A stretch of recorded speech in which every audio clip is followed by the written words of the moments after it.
আজ আমি সুকুমার রায়ের ছোট গল্প সব জানতা দাদা পাঠ করব। এই দেখ টেপি, দেখ কিরকম করে হাউই ছাড়তে হয়। বড় যে রাজু মামাকে ডাকতে চাচ্ছিলি কেন? রাজু মামা না হলে বুঝি হাউই ছোটানো যায় না? এই দেখ। দাদার বয়স প্রায় বছর 10 হবে। টেপির বয়স মোটে 8।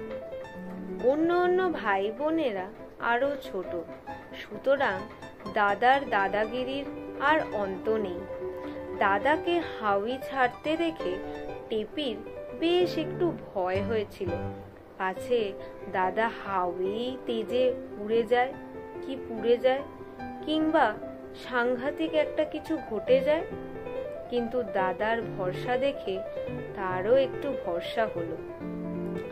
দাদা হাউইটিকে হাতে নিয়ে একটুখানি বাঁকিয়ে ধরে বিজ্ঞের মতো বলতে লাগলো, এই সলতের মতো দেখছিস, এইখানে আগুন ধরাতে হয়। সলতেটা জ্বলতে জ্বলতে সেই হাউই ভস ভস করে ওঠে, অমনি ঠিক সময়টি বুঝে এমনি করে হাউইটিকে ছেড়ে দিতে হয়। এইখানে হচ্ছে আসল বাহাদুরি। কাল দেখলি তো প্রকাশটা কিরকম আনাড়ির মতো করছিল। হাউই জ্বলতে না জ্বলতে ফস করে ছেড়ে দিচ্ছিল। সেই জন্য হাউইগুলো আকাশের দিকে না উঠে নিচু হয়ে এদিক সেদিক বেঁকে যাচ্ছিল। এই বলে সব জানতা দাদা একটি দেশলাইয়ের কাঠি ধরালেন। ভাই বোনেরা সব অবাক হয়ে হাঁ করে দেখতে লাগলো। দেশলাইয়ের আগুনটি সলতের কাছে নিয়ে দাদা ঘাড় বাঁকিয়ে মুচকি হেসে আর একবার টেপিদের দিকে তাকালেন। ভাবখানা এই যে আমি থাকতে রাজু মামা ভাজু মামার দরকার কি? ফ্যাস ফোস ছড়, এত শিগগির যে হাউই আগুন ধরে যায় সেটা দাদার খেয়ালেই ছিল না। দাদা তখনও ঘাড় বাঁকিয়ে হাসি হাসি মুখ করে নিজের বাহাদুরির কথা ভাবছেন। কিন্তু হাসিটি না ফুরাতেই হাউই যখন ফ্যাস করে উঠল, তখন সেই সঙ্গে দাদার মুখ থেকে হাউ মাউ বলছে একটা বিকট শব্দ আপনা থেকেই বেরিয়ে এলো।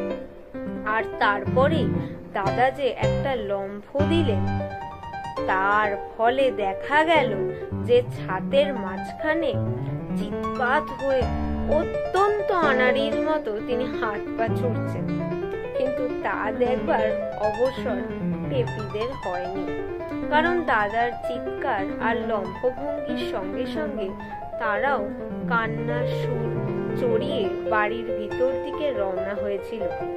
কান্না টান্না থামলে পর রাজু মামা যখন দাদার কান ধরে তাকে ভিতরে নিয়ে এলেন, তখন দেখা গেল যে দাদার হাতের কাছে ফোসকা পড়ে গেছে আর গায়ের 2-3 জায়গায় পোড়ার দাগ লেগে গেছে। কিন্তু তার জন্য দাদার তত দুঃখ নেই। তার আসল দুঃখ এই যে টেপির কাছে তার বিদ্যেটা এমন অন্যায়ভাবে ফাঁস হয়ে গেল। রাজু মামা চলে যেতেই সে হাতে মলম মাখতে মাখতে বলতে লাগলো, কোথাকার কোন দোকান থেকে হাউই কিনে এনেছে ভালো করে মশলা মেশাতেও জানে না। বিষ্টু পাঠকদের দোকানে থেকে হাউই আনলেই হতো। বারবার বলেছি রাজু মামা হাউই চেনে না, তবু তাকে দিয়েই হাউই কিনবে।